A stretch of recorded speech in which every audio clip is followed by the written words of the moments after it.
Welcome to Nisha classes at UK. आज है हमारी करंट अफेयर की क्लास।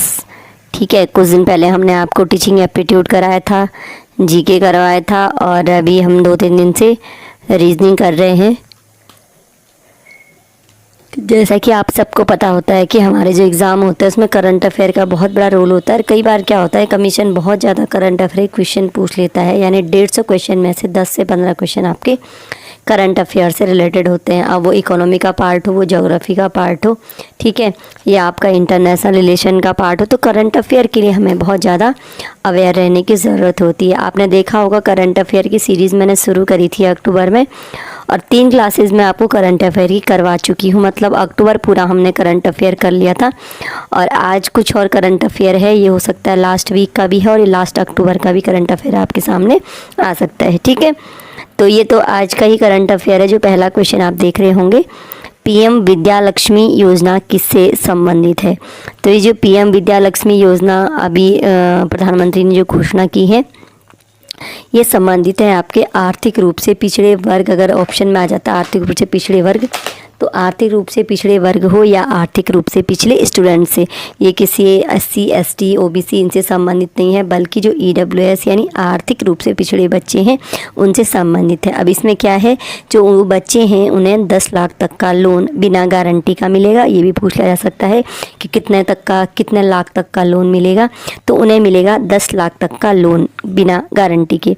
दूसरा इसमें इम्पॉर्टेंट पॉइंट क्या है, जो 7.5 लाख रुपये तक का लोन है उस पर भारत सरकार 75% क्रेडिट की गारंटी देगी। इसका मतलब क्या है, यानी अगर स्टूडेंट लोन नहीं चुका पाता है तो बैंक को 75% पैसा क्या करेगी, सरकार चुकाएगी। यानी 7.5 लाख का जो लोन है उस पर भारत सरकार 75% की गारंटी देगी। तो ये भी पूछा जा सकता है एग्जाम में कि कितने लोन तक क्या है सरकार क्या करेगी, क्रेडिट की गारंटी देगी। तो 7.5 लाख रुपए तक के लोन के।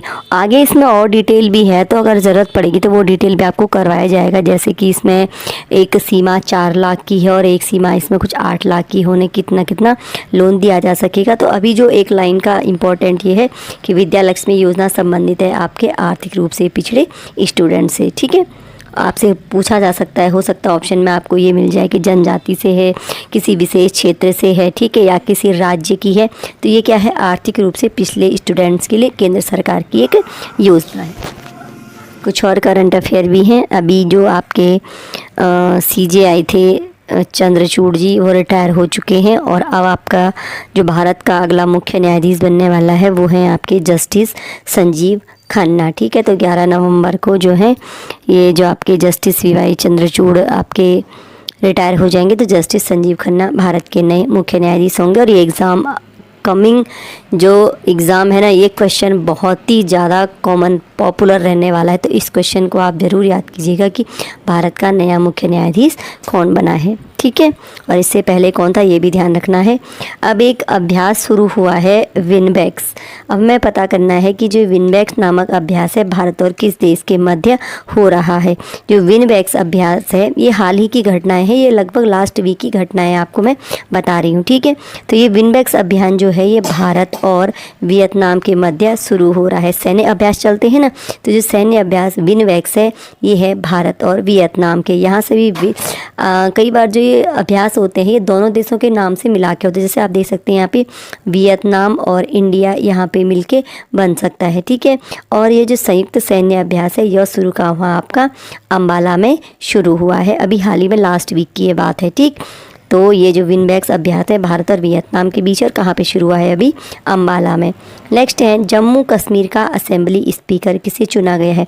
लास्ट मंथ क्या हुए थे, जम्मू कश्मीर हरियाणा इन राज्यों में चुनाव हुए थे। ठीक है, तो जो जम्मू कश्मीर विधानसभा है उसका स्पीकर किसे, यानी जो अध्यक्ष है किसे चुना गया है? तो ये हैं आपके अब्दुल रहीम राठर। अब ये क्वेश्चन एग्जाम में हो सकता है पूछ लिया जाए, क्योंकि जम्मू कश्मीर एक स्पेशल राज्य हो जाता है, तो वहाँ पे थोड़ा सा कंडीशंस दूसरी हैं, इसलिए ये क्वेश्चन एग्जाम में पूछा जा सकता है कि जम्मू कश्मीर असेंबली का स्पीकर किसे चुना गया? तो है अब्दुल रहीम राठर हैं। ठीक है, फिर है एक इंटरनेशनल सोलर अलायंस का प्रेसिडेंट भारत को चुना गया है, लेकिन किस अवधि तक चुना गया है? तो भारत को सन 2026 तक इंटरनेशनल सोलर अलायंस का प्रेसिडेंट चुना गया है। इस प्रकार एक क्वेश्चन क्या होता है ना, मोस्टली हम स्किप कर देते हैं, छोड़ देते हैं, लेकिन अब एग्ज़ाम के लेवल बहुत अच्छे रहते हैं, तो आप इस प्रकार के क्वेश्चन को भी ज़रूर याद कीजिए। अंतर्राष्ट्रीय ये सौर संबंधी है कुछ, ठीक है। तो ये इंटरनेशनल सोलर अलायंस है, उसका प्रेसिडेंट भारत को चुना गया कब तक? 2026 तक, ठीक है। अंतर्राष्ट्रीय सौर गठबंधन ऐसा कुछ है ये, और ये सौर ऊर्जा से संबंधित सौर ऊर्जा से संबंधित जो भी कार्यक्रम है उससे संबंधित ये अलायंस है।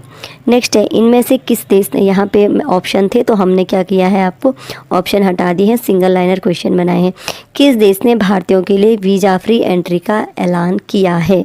ठीक है, एक देश है, देश का नाम है थाईलैंड। तो थाईलैंड ने क्या किया है, भारतीयों के लिए वीज़ा फ्री एंट्री का ऐलान कर दिया है। यानी अगर थाईलैंड जाते हैं तो वहाँ पे भारतीयों के लिए वीज़ा नहीं चाहिए होगा, यानी वीज़ा फ्री एंट्री भारतीयों के लिए किसने दी है? थाईलैंड ने दी है। नेक्स्ट है, पाकिस्तान के किस सूबे ने, किस राज्य या प्रांत ने भारत पर प्रदूषण फैलाने का आरोप लगाया है? तो जो पाकिस्तान का पंजाब प्रांत है, ठीक है ना, तो पाकिस्तान जो बॉर्डर पे है, तो पंजाब प्रांत पाकिस्तान में भी है, यहाँ पे पंजाब राज्य है, तो पाकिस्तान को जो पंजाब प्रांत है उसने भारत पर प्रदूषण फैलाने का आरोप लगाया है। नेक्स्ट है, किस एशियाई देश ने चीन और भारत के नागरिकों के लिए 30 दिनों के लिए वीज़ा मुक्त प्रवेश की घोषणा की है?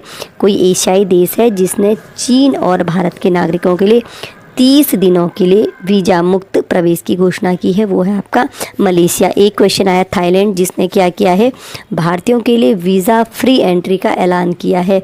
ये नहीं है कि कितने दिनों के लिए, लेकिन जो ये मलेशिया है इसने चीन और भारत इन दो देशों के नागरिकों के लिए सिर्फ 30 दिनों के लिए वीज़ा मुक्त प्रवेश की घोषणा की है। चलिए आगे बढ़ते हैं। नेक्स्ट क्वेश्चन है, 130 मिलियन वर्ष पुराने नर मच्छरों के जीवाश्म किस देश में पाए गए हैं? लेबनान देश, जो जहाँ पर अभी चल रहा है आपका इराक, ईरान और ये जो आपका इज़राइल का युद्ध चल रहा है लेबनान के साथ, ठीक है। तो जो लेबनान है वहाँ पर मिले हैं 130 मिलियन वर्ष पुराने नर मच्छरों के जीवाश्म पाए गए हैं। ये करंट अफेयर का क्वेश्चन है, ठीक है। चलिए नेक्स्ट क्वेश्चन, खबरों में नज़र आए जेवियर माइली किस देश के नए राष्ट्रपति हैं?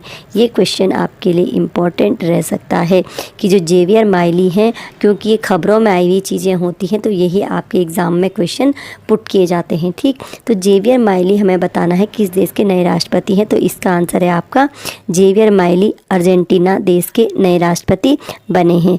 अर्जेंटीना देश कहाँ पे है ये आप हमें कमेंट में ज़रूर बताएंगे, कौन से महाद्वीप में पड़ता है। 2023 के लिए कैम्ब्रिज डिक्शनरी का वर्ष का शब्द कौन सा है? जो कैम्ब्रिज की डिक्शनरी होती है ये क्या करते हैं, अपने डिक्शनरी में नए नए शब्द डालते हैं। तो यहाँ पर एक जो शब्द है हेलुसिनेट, ये हेलुसिनेट शब्द कैम्ब्रिज डिक्शनरी का वर्ष 2023 का शब्द है हेलुसिनेट, ठीक है। और चलिए एक और क्वेश्चन है, विश्व स्वास्थ्य संगठन यानी वर्ल्ड हेल्थ ऑर्गेनाइजेशन WHO ने किस देश में अज्ञात निमोनिया के समूहों के बारे में अधिक जानकारी मांगी है? ठीक है, तो WHO ने जो चीन है, चीन से मांगी है अज्ञात जो निमोनिया है उसके समूहों के बारे में अधिक जानकारी। और आज जैसा कि आपको जानकारी होगी, जब कोरोना फैला था देश में तो कोरोना भी एक प्रकार का निमोनिया ही था। तो कोरोना की भी जो शुरुआत हुई थी वो ये माना गया कि चाइना से ही हुई है। इसीलिए WHO ने क्या किया है, अज्ञात निमोनिया के समूहों के बारे में अधिक जानकारी कहाँ से मांगी है, आपके चीन से मांगी है, ठीक है।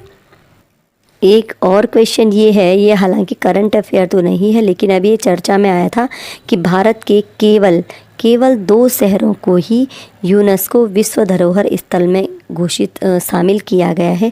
केवल 2 ही शहर भारत के ऐसे हैं जो यूनेस्को विश्व धरोहर स्थल में अभी तक शामिल हैं, वो हैं आपके अहमदाबाद और जयपुर। दोनों शहर अपनी सांस्कृतिक विरासत के चलते यूनेस्को को विश्व धरोहर स्थल में शामिल किए गए हैं, ठीक है। तो अगर पूछ लिया जाए कि इनमें से कौन सा प्रदेश ऐसा है भारत का जो यूनेस्को के विश्व धरोहर स्थल में शामिल नहीं है या है, तो अहमदाबाद और जयपुर को छोड़ के और कोई शहर जो है वो यूनेस्को विश्व धरोहर स्थल में शामिल नहीं किए गए हैं। ठीक है, तो 12-13 क्वेश्चन हमने करंट अफेयर करे। ये करंट अफेयर लगभग आपके अक्टूबर लास्ट और नवंबर फर्स्ट वीक के ही थे।